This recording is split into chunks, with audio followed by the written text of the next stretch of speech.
अस्सलाम वालेकुम students, I am Faiz Jamali. I hope you are all doing good. So class, कल हमने जो है काफ़ी टॉपिक कवर किए थे चैप्टर नंबर 10 के। तो आज हम चैप्टर नंबर 10 में पीरियोडिक मोशन और सिंपल हार्मोनिक मोशन के बारे में पढ़ेंगे। सबसे पहले हम पढ़ेंगे कि पीरियोडिक मोशन या ऑस्किलेटरिक मोशन क्या है। पीरियोडिक से मतलब समझ में आ रहा है कि पीरियड का नाम दिया गया है, तो इसका मतलब है कि इस वर्ड से ही हमें समझ आ रहा है कि कुछ ना कुछ टाइम इसके अंदर इन्वॉल्व है। और मोशन का मतलब है कोई भी काम करना या फिर कोई भी वर्क होना या फिर किसी चीज़ का मूवमेंट होना। उसका मतलब है कि टाइम और वर्क, ये दो चीज़ें आपस में जो है वो इन्वॉल्व है। अब पीरियोडिक मोशन का बेसिकली मकसद ये होता है कि एक मखसूस टाइम के अंदर, एक इक्वल टाइम के अंदर जो है कोई भी काम बार बार हो रहा हो, रिपीट हो रहा हो। जैसे कि हमारे पास वॉल क्लॉक होती है, तो उसमें क्या होता है, इस तरीके से जो इसकी छोटी निडल होती है वो क्या करती है, वो 60 मिनट्स के बाद रोटेट होकर अपने पॉइंट पर आ जाती है। और जो बड़ी निडल होती है वो आफ्टर 60 सेकंड वो इसको रोटेट कर कर अपने मेन पोजीशन पर वापस आ जाती है। इसी तरीके से अगर कोई काम जो कि एक टाइम पीरियड पर एक मखसूस वक्त के अंदर बार बार रिपीट कर रहा हो अपने आप को, तो इसको हम कहते हैं पीरियोडिक मोशन। आपने देखा होगा जैसे गार्डन वगैरह में या किसी पार्क वगैरह में जाते हैं तो वहाँ पे से राउंड वाला एक झूला होता है, उसके अंदर छोटी छोटी सी जो है वो बैठने के लिए डोलियाँ बनी हुई होती है, जो भी आप इसको कहते हैं बेरकेफ। तो क्या होता है कि जो फर्स्ट वाली होती है वो पूरी रोटेट होने के बाद अपने जगह पर वापस आ जाती है। इसी तरीके से हर एक जो है वो अपने टाइम पीरियड के अंदर रोटेट होकर दोबारा एक वापस जगह पर मखसूस पर आ जाती है। तो वो काम जो कि बार बार हो रहा हो और उसी टाइम के अंदर हो रहा हो, तो हम उसको कहेंगे पीरियोडिक मोशन या फिर ऑस्किलेटरी मोशन। तो यहाँ पे मैंने लिखा है motion which repeat itself with some time. किसी मखसूस टाइम के बाद, किसी इक्वल टाइम के बाद वो बार बार रिपीट हो रहा हो, उसको हम कहते हैं पीरियोडिक मोशन। नेक्स्ट है हमारे पास simple harmonic motion. Simple harmonic motion में भी यही चीज़ होती है। होता क्या है कि अगर कोई ऑब्जेक्ट है, कोई बॉडी है, फॉर एग्जाम्पल यहाँ पे एक जो है स्प्रिंग है, ये अपनी पोजीशन पे, इक्विलिब्रियम पोजीशन पे जो है ये रखा हुआ है। इक्विलिब्रियम पोजीशन का मतलब क्या होता है कि कोई भी बॉडी, कोई भी ऑब्जेक्ट अपनी हालत को बरकरार रखे। तो यहाँ पे स्प्रिंग है, जहाँ जब तक इसके ऊपर कोई फोर्स अप्लाई नहीं होगी ये स्प्रिंग ऐसे मूव नहीं करेगा। अगर मैं इस स्प्रिंग को स्ट्रेच कर दूं, इस स्प्रिंग को मैं स्ट्रेच कर दूं, यानी कि इसके अंदर कोई इस पर फोर्स अप्लाई करके इसके अंदर एक्सेलरेशन आ दूं, क्योंकि एक्सेलरेशन कब होगा कि जब मैं इसको स्ट्रेच करूंगी तो इसके अंदर वेलोसिटी होगी, किसी स्पीड से, किसी वेलोसिटी से ये स्ट्रेच हो जाएगा। स्ट्रेच होने के बाद इसके अंदर एक्सेलरेशन प्रोड्यूस होगा। तो अगर मैं इसके ऊपर कोई फोर्स अप्लाई करके इसके अंदर एक्सेलरेट प्रोड्यूस कर दूं, तो क्या होगा कि ये एक डिस्टेंस कवर करेगा। लेट्स सपोज कि मैंने इसको एक्स कह दिया, तो जितना एक्सेलरेशन होगा वो उतना ही डिस्टेंस कवर करेगा, यानी कि जितनी फोर्स लगाई जाएगी उतना एक्सेलरेशन होगा और उतना ही डिस्टेंस कवर होगा। भाई स्प्रिंग को खींचते हैं तो क्या होता है, वो डिस्टेंस कवर करता है ना, क्योंकि पहले उसकी जगह अगर छोटी सी होती है उसको हम खींचेंगे तो वो जगह ज़्यादा कवर करेगा। तो जितनी हम उस पर फोर्स अप्लाई करेंगे, जितना हम उसके अंदर एक्सेलरेशन देंगे, वो स्ट्रेच होने के बाद उतना ही डिस्प्लेसमेंट कवर करेगा। तो अगर मैं कहूँ कि acceleration is directly proportional to the distance, कोई स्प्रिंग है उसका एक्चुअल डिस्टेंस ये है, यानी कि अगर स्प्रिंग को हमने स्ट्रेच नहीं किया, उसकी एक्चुअल हालत में है, तो वो ऐसे होगा। अब मैं इसके ऊपर कुछ फोर्स अप्लाई कर रही हूँ और इसको स्ट्रेच करने से इस तरीके से कुछ एक्सेलरेशन इसके अंदर प्रोड्यूस हो जाएगा। जैसे ही एक्सेलरेशन को मैं रिमूव करूंगी तो इसका डिस्प्लेसमेंट कहाँ होना चाहिए, इस साइड होना चाहिए ना, लेकिन इस साइड नहीं होगा। वो जो डिस्प्लेसमेंट होगा वो इस साइड होगा, उसकी नेगेटिव साइड होगा, यानी कि जो डिस्टेंस कवर होगा वो इसके नेगेटिव साइड पर होगा, उसके अपोजिट साइड पर होगा। स्प्रिंग हमेशा अपनी पोजीशन की तरफ जाना चाहेगा। इसी तरीके से आपने देखा होगा कि अगर अलमारी के अंदर आप की लगी छोड़ दें तो वो अपनी मेन पोजीशन से अगर मूव करते हुए डिस्प्लेस हो जाए, तो वो जो डिस्टेंस कवर करती है वो वापस अपनी जगह पर आने के लिए डिस्टेंस कवर करती है। तो बिल्कुल इसी तरीके से जब एक्सेलरेशन, सिंपल हार्मोनिक मोशन के अंदर जब एक्सेलरेशन प्रोड्यूस होता है तो वो जो डिस्टेंस कवर होता है वो नेगेटिव साइड पर होता है। जब हम इसका साइन ऑफ प्रोपोर्शनलिटी हटाते हैं तो कोई ना कोई कांस्टेंट लगा देते हैं। तो यहाँ पर कांस्टेंट के है, के जो है हमारे पास वो स्प्रिंग कांस्टेंट है। स्प्रिंग कांस्टेंट का मतलब है कि जब हम किसी स्प्रिंग को मूव कराएंगे तो जितनी इसकी स्ट्रेचेबिलिटी होगी, जितना इसको ज़्यादा स्ट्रेच किया जाएगा, जब डिस्प्लेसमेंट कवर होगा, जब डिस्टेंस कवर होगा, वो उतना ही ज़्यादा होगा, उसके अंदर उतना ही ज़्यादा एक्सेलरेशन होगा। अगर मैं बड़ा स्प्रिंग लूँगी और उसको स्ट्रेच करूँगी तो जो डिस्टेंस कवर होगा वो ज़्यादा होगा। तो यही बात सिंपल हार्मोनिक मोशन में बताई जा रही है कि जितना भी एक्सेलरेशन दिया जाता है, जो डिस्टेंस कवर करेगा वो नेगेटिव साइड पे, यानी कि अपनी मेन पोजीशन की तरफ कवर करेगा। मेन पोजीशन यहाँ है, ठीक है, मेन पोजीशन यहाँ है, और हम एक्सेलरेशन देकर फोर्स अप्लाई करके इसको उसकी नेगेटिव वे में स्ट्रेच कर रहे हैं। तो डिस्टेंस भी क्या होगा, जब हम उस एक्सेलरेशन को रिमूव करेंगे तो डिस्टेंस अपनी मेन पोजीशन की साइड होगा, हमारी अप्लाई की हुई फोर्स की साइड नहीं होगा। नेक्स्ट है हमारे पास motion of simple pendulum. Simple pendulum क्या होता है कि एक स्ट्रिंग, यानी कि एक थ्रेड के साथ, एक धागे के साथ जो है आप एक बॉब टाइप मटेरियल या कोई एक वेट जो है वो बांध दो, तो ये हमारे पास पेंडुलम की सूरत इख्तियार कर लेता है। तो आपने देखा होगा कि वॉल क्लॉक के अंदर जैसे ही हमारे पास टाइम होता है, 1 घंटा गुजरता है, तो क्या होता है कि वो जो पेंडुलम होता है वो मूव करने लगता है, इस तरह से वो मोशन के अंदर आ जाता है। तो अब हम उसी पेंडुलम को लेकर मतलब उसी के बारे में पढ़ेंगे कि सिंपल जब जो सिंपल पेंडुलम होता है उसके अंदर कौन सा मोशन होता है और कौन से फोर्सेस उसके ऊपर एक्ट कर रही होती हैं। लेट सपोज कि ये एक थ्रेड है और उस एक स्ट्रिंग है, एक धागा है, उससे हमने एक वेट बांधा हुआ है। जब वेट बांधा हुआ है तो उसका कुछ ना कुछ मास होगा, तो जो मास है हमने उसको m से शो कर दिया। हमारे पास एक धागा है, इसको हमने स्ट्रिंग का नाम दे दिया है। अब होता क्या है कि जब ये मास है इसका कुछ ना कुछ वेट भी होगा, क्योंकि इसके ऊपर फोर्स ऑफ ग्रेविटी लग रही होगी नीचे की तरफ जो इसको खींच रही होगी, तो इसका कुछ ना कुछ वेट भी होगा, उसको मैंने W से शो कर दिया है। ठीक है, अब क्या है, हमारे पास जो स्ट्रिंग है इसको हैंग किया हुआ है। जब हैंग किया हुआ है फोर्स ऑफ ग्रेविटी इसको नीचे की तरफ, यानी कि इसका वेट जो है इसको नीचे की तरफ लाने की कोशिश करेगा, लेकिन जो स्ट्रिंग है धागा वो इसको ऊपर की तरफ लेकर जाने की कोशिश करेगा।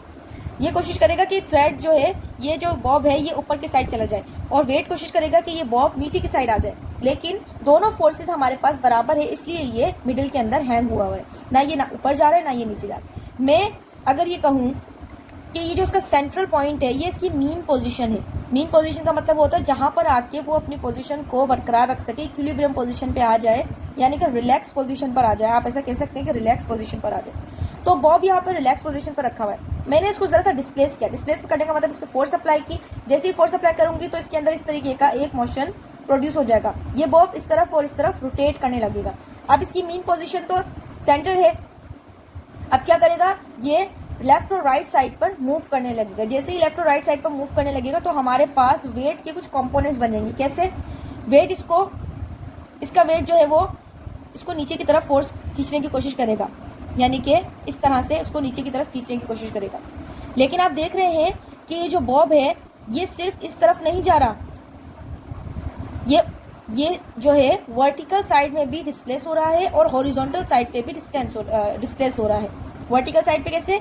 इसने इस तरह से भी डिस्टेंस कवर किया है और इस तरह से भी डिस्टेंस कवर किया है। तो यानी कि वेट का जो अगर मैं डायग्राम बनाऊं तो वो कुछ इस तरह से बन रही है। तो ये जो बॉब है ये कुछ इस तरह से मूव कर रहा है। अगर आपने फैक्टर्स पढ़ा होगा तो आपको पता होगा कि हम इसको इसके कंपोनेंट्स में रिजॉल्व कर सकते हैं। अगर वेट जो हमारे पास टोटल इसका वेट है, इसकी मोशन की वजह से इसका वेट जो है पूरा इस साइड जा रहा है, तो इसके अंदर एक्स कंपोनेंट भी है और इसके अंदर वाई कंपोनेंट भी है। तो अगर मैं इसको ब्रेक करना चाहूँ इसके एक्स और वाई कंपोनेंट के अंदर, तो मैं क्या इसको लिख सकती हूँ डब्ल्यू एक्स और डब्ल्यू वाई। एक्स कंपोनेंट है तो डब्ल्यू एक्स और वाई कंपोनेंट है तो डब्ल्यू वाई।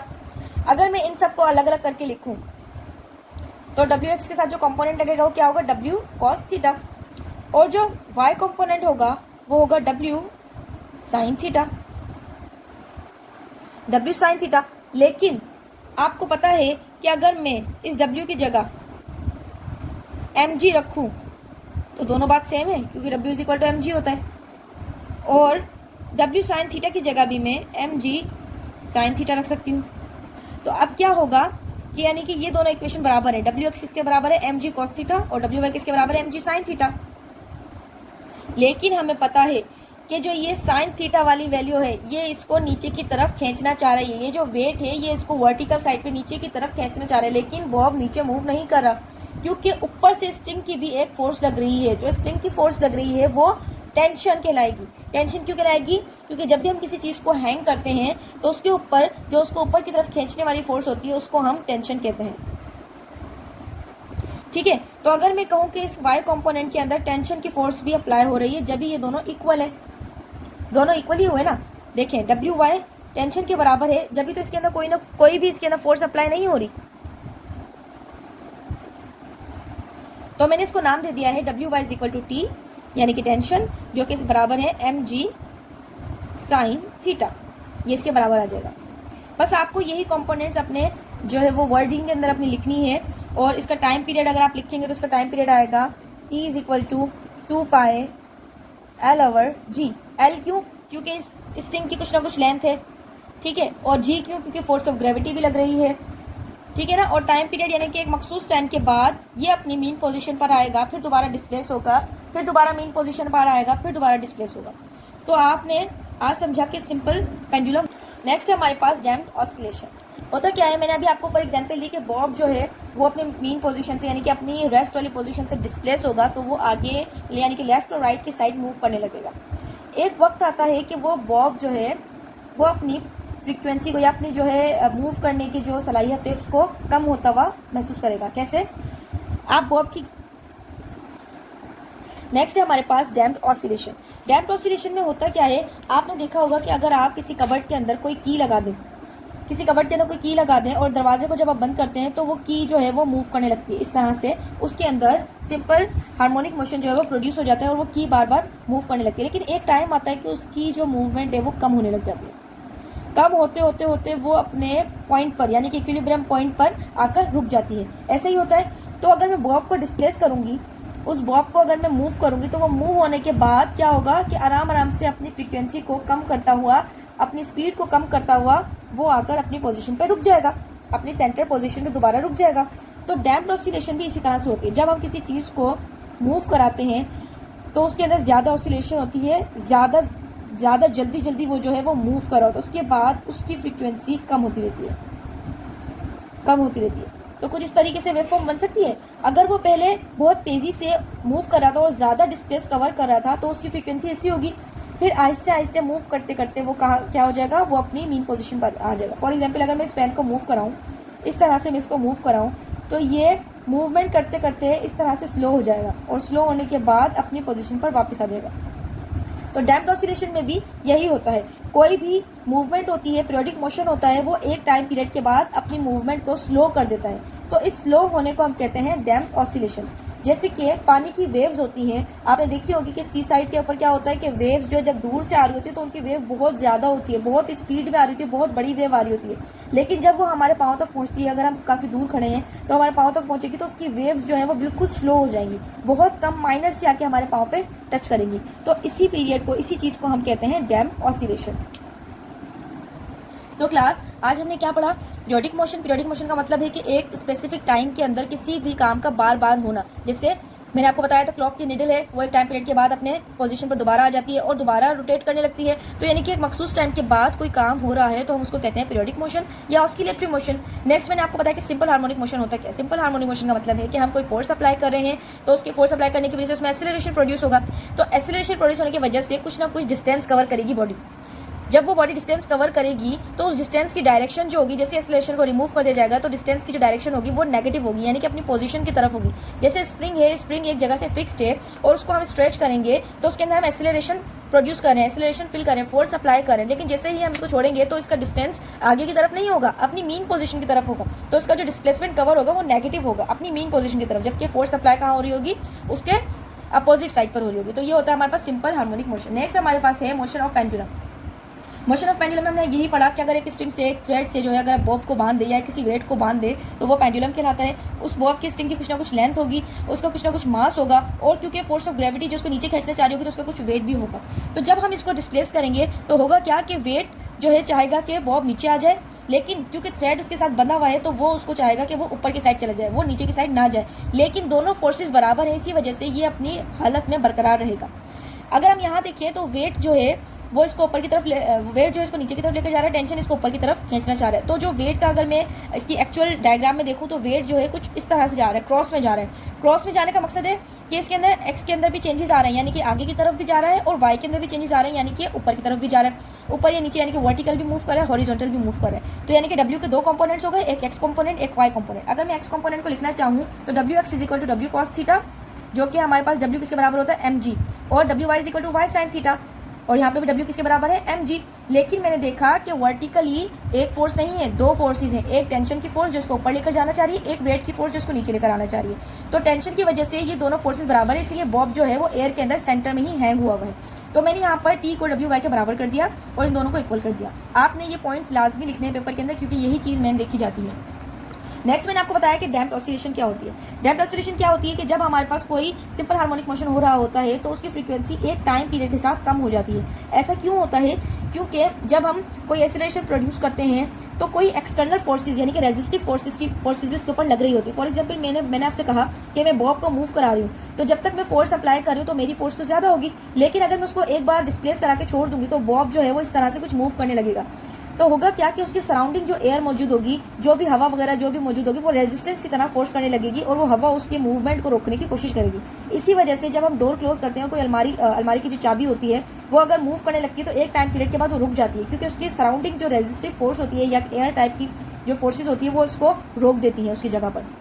तो आई होप क्लास के आपको समझ में आया होगा कि सिंपल हार्मोनिक मोशन क्या होता है। इसी के साथ हमारा चैप्टर 10 कंप्लीट हो चुका है। इंशाल्लाह नेक्स्ट वीडियो में मैं आपको चैप्टर 11 का इंट्रोडक्शन, उसके इंपॉर्टेंट पॉइंट्स, उसके न्यूमेरिकल्स, ये तमाम चीज़ें कवर कराऊंगी। अपना ख्याल रखिएगा और दुआ में याद रखिएगा। अल्लाह हाफिज़।